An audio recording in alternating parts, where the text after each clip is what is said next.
سلامونه او نیکې هیلې. په دې ویډیو کې دا زده کوو چې څنګه فورمولا سیسټم ته امپورټ کړو، د لابراتوار ټسټونه امپورټ کړو، مریضیانې سیسټم ته امپورټ کړو او درمل سیسټم ته امپورټ کړو. موږ د هر یو لیست په ایکسل شیټ کې جوړ کړی او کولی شو چې په هغه کې تغیرات هم راوړو. راځو په لومړي پړاو کې فورمولا سیسټم ته امپورټ کوو. د هیلت سیسټم پرانیزو، راځو خپل ډیټابیس ته پټ نوم واردوو، دلته لاګین کېږو خپل سیسټم ته.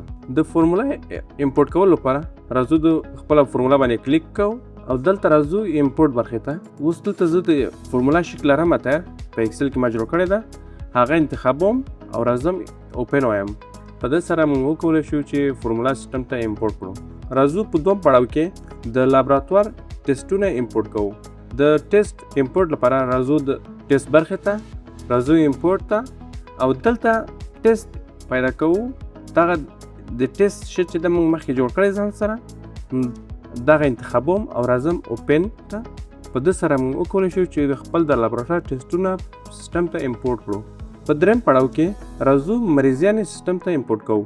د مریضیانو د امپورټ لپاره راځو د ډیزیز برخې ته او دلته امپورټ ته راځو او د ډیزیز یا هم د مریضیانو شیټ پیدا کوو.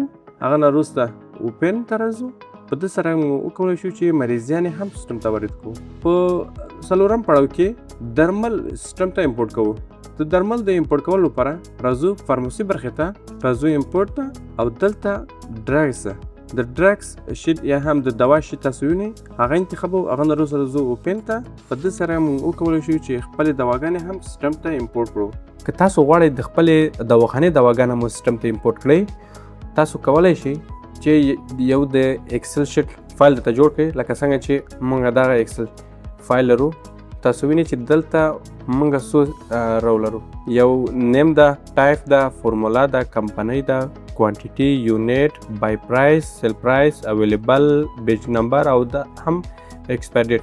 تاسو کولی شئ چې خپلې دواګانې په دغه لیست کې درسره ولیکئ او هغه نه وروسته یې راسه امپورټ کړئ.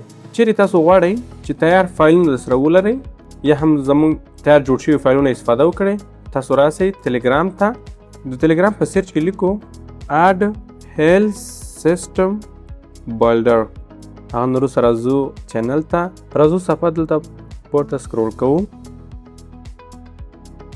او دلته تاسو وینئ چې د ایکسل امپورټ زیپ فایل ده. تاسو کولی شئ چې دغه فایل درسره ډاونلوډ کړئ. هغه نه وروسته کولی شئ چې دا ټول فایلونه ایکسټراکټ کړئ په یو خاص موقعیت کې چې تاسو بیرته هغه وکولی شئ پیدا کړئ. راځو د ډیسکټاپ صفحې ته دا ایکسپورټ کوو، اوکې وایم.